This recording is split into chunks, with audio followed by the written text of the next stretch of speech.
So yeah, I have a lot of really, really good memories of this game, probably more so than of actually playing the game itself. Because truth be told, I always remember the broad strokes of it, World of Balance, World of Ruin, Kefka statues, espers, all that. It's a wonderful story and wonderful gameplay too. It's never been my favorite game, and it always just sort of leaks out of my head. So when I was playing it this time, and it's been, I guess, 8 years at this point, it really felt like a brand new experience, which is a good thing too. It's nice to be able to come back and play it, and for it to feel new. So, I guess I've talked quite a bit about my experiences with the game, or my life revolving around the game. I guess I should talk a little bit more about the game itself.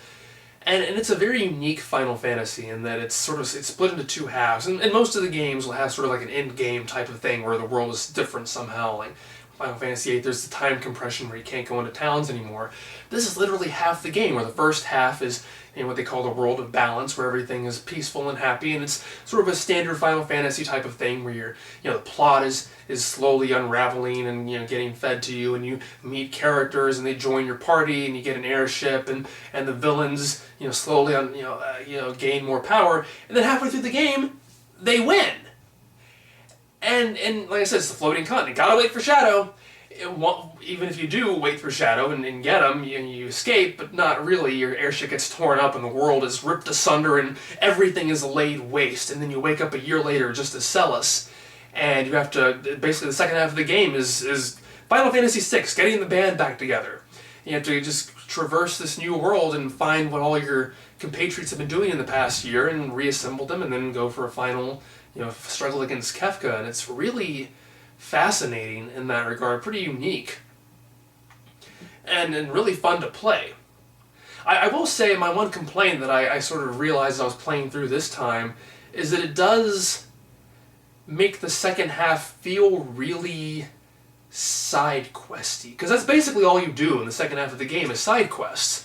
You have a dungeon where you find this character, or you have a dungeon where you learn something about this character's past, and it's all really good, but the actual story, the overall story, basically comes to a stop at the halfway point of the game and doesn't come back up again until the very, very, very, very end.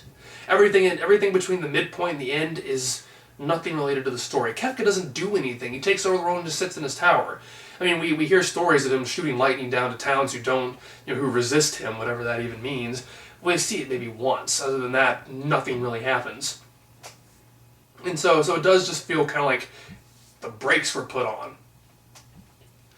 And in terms of gameplay, 6 is really, well, it was really the first of its kind in Final Fantasy, because it allowed you to actually switch characters out. You have a total of 14 characters you can get in this game, and obviously your battle lines, as usual, aside from Final Fantasy IV, is 4 people. So, isn't it funny how Final Fantasy IV is the only game of the first 6 where you don't have 4 people in your party? Anyway. There are some points in the story where it dictates who's in your party, sort of like with Final Fantasy IV, or 2, or 5. But, after a while, you get all of these characters with you. And it's kind of like, basically, their response to the job system from 5, where it's like, well, we want to give you some malleability, chance to play around. So they all just sort of hang out in your airship, and it's cool to just go up there and talk to one of them, and you form your party. You can use anybody you want to, which is, sort of a breath of fresh air when you played, the PlayStation era Final Fantasy games, where they insist that the main character is always in your party, except for certain story situations. The problem with that, though, once again ties back into the story. It basically means, in most cases, that since the game doesn't know who you're going to have with you for any certain event, that they can't really give your characters anything meaningful or specific to them to say. So it's like you'll be going through a dungeon and like, oh, I found Locke! Hi, Locke! And they'll just give your characters really generic dialogue to say, because they don't know who's going to be saying hi to Locke. So it doesn't even, just like in quotes, doesn't have a name attached to it. It's just, oh, hi, generic dialogue, I'm saying things. And so it does kind of feel empty sometimes from a character perspective. But in an overall sense, from a gameplay perspective, it's really freeing to be able to do that. And And I know I complained, especially around 2 or 3, that all the dungeons kind of felt the same after a while. It was a different coat of paint, different sprite work, but it was basically the same, walk around, random encounters, find stairways, find treasure chests, lather, rinse, repeat. And 6, especially tying into the whole character thing and switching characters, really has some fun dungeons that really go beyond just the same old, same old. There are dungeons where you have to form multiple parties and switch back and forth between them, have one party open a path for another party, and it's challenging and it's fun. And there's a bonus dungeon we have to find one of the hidden characters, Go-Go, and there's certain almost like kind of platforming. You have to jump across from bridge to bridge while avoiding obstacles, collapsing ceilings, or like in Zelda. And it doesn't feel like the same old random encounter RPG kind of thing. Where all the gameplay happens in the battle screen. There's actual gameplay on the field too. So that was really exciting. Again, there are no jobs, unlike in Final Fantasy V. Instead, you have all these characters, and they are pretty much stuck to a class like in Final Fantasy IV. But they're not quite in the same realm of the traditional classes of Final Fantasy. Some of them are. Some of them are sort of variations on it, but then you have things that are really out there and really fun to use. Like Edgar, for example, has tools, this list of different types of tools that can use various status effects or cause a lot of damage. He has a noise blaster that confuses enemies. You have a drill that can pierce defense, or a chainsaw, which is just really freaking awesome. Sabin or Mash, I usually keep the names as their default, but I decided just to try their Japanese names this time. Has his blitz techniques, which are, he's a martial artist, and you have to put in button commands. You have to memorize, button commands like in a fighting game and put them in, and he can do these really awesome moves. You have sword techs. You have to wait to certain numbers for a bar to reach. Just choose what your attack is. All kinds of fun things. And thanks to continuing the way I've been playing the games, or watching H.C. Bailey's Let's Plays after I finish a section, I don't know. I always sort of treated the special skills kind of reverently before, I think, or I'd use them in boss battles, but there's really no penalty to using most of them. So he convinced me basically to just use them all the time. You can put characters in the back row, even if they're melee fighters, because their special moves don't count as row damage. So that was exciting. Then you have some characters whose special skills aren't quite as cool. I mean, Celus's runic can be useful, but it's kind of limiting, and it's kind of it's okay, nothing to write home about. Magic is totally different in this game. There are no mage classes. You do have a couple of characters who use magic naturally, but it's almost kind of useless. It makes them seem even more unspecial once everybody else starts learning magic, because everybody can learn every magic spell in the game.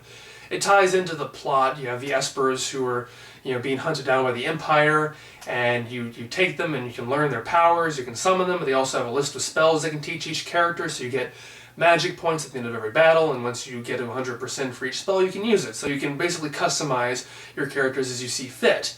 You also have 2 relics each character can equip, which basically takes care of the rest of the job customization from before. Certain jobs aren't represented, like Dragoon. You can put relics on to make your characters do Dragoon stuff, or to do status buffs, stuff like that. It's very customizable, but not quite as much as Final Fantasy V. It's still really fun to do.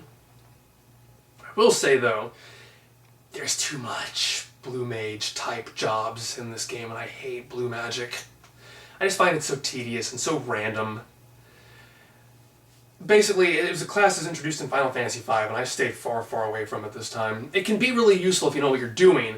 I just don't think it's worth the effort. It's just too much effort. You really have to have a strategy guide to know what you're doing with it, because it's an enemy skill type class, where if you find an enemy and the enemy happens to have a skill you can learn and hits you with it, then you learn it. That's just so much chance. You have to make the enemy, hope you find the right enemy, hope that enemy has a skill, hope that enemy actually hits you with it. 6 makes it a little bit easier. You don't actually have to have that person be hit with it, just the party if he's in it. So it's not that bad, but still just not really worth my time. So Strago is your traditional blue mage. Then you have Realm, who is more of a trainer class if you get the fake mustache relic for her, but if you don't, then she's basically just a sort of mini blue mage. She has a command called Sketch It allows her to draw one of the enemies in your current battle and then do a random move from it. So it's kind of like Blue Mage Light. But the worst, oh my god, the worst is Gao. I hate Gao. I hate him so much. Not only is he an annoying character in the story, and that's when he is actually active in the story, he doesn't really have much of a role in it, to be perfectly honest. He is the most annoying character I've ever used in a Final Fantasy game, gameplay-wise, because he's basically a Blue Mage Berserker. As if it wasn't random enough. You gotta put in a job class, Berserker, which is nothing but randomness, nothing but out of your control.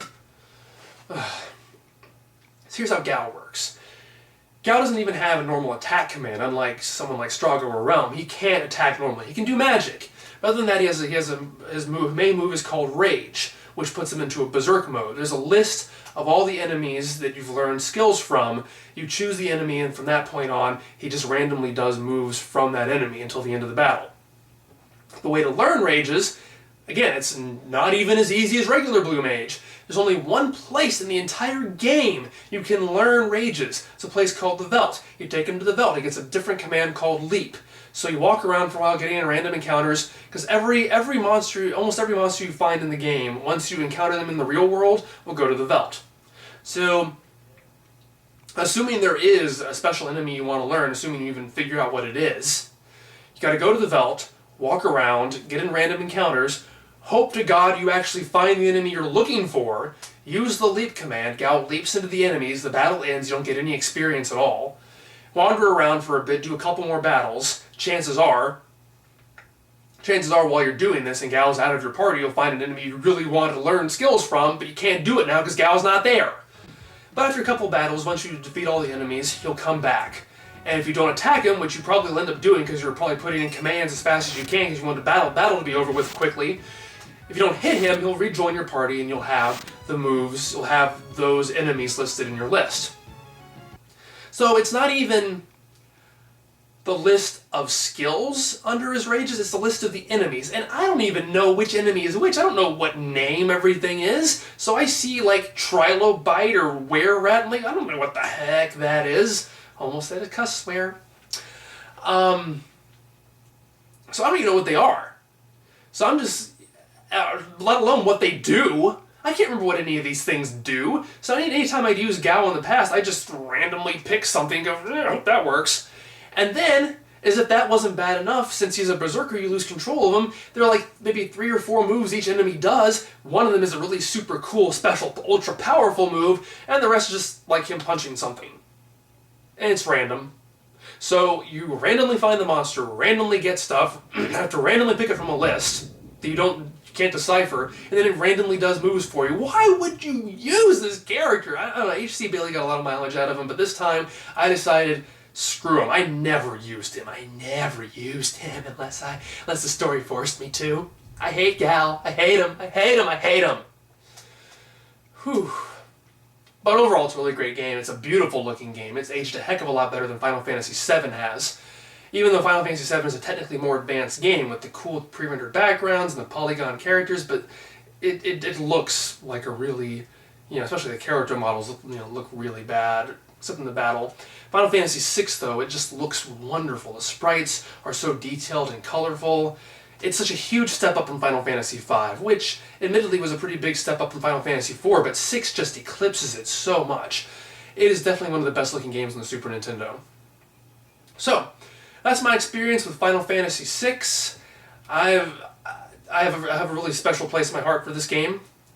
I've already started on the next game. It doesn't really need an introduction. Final Fantasy VII, the most popular Final Fantasy game of all time.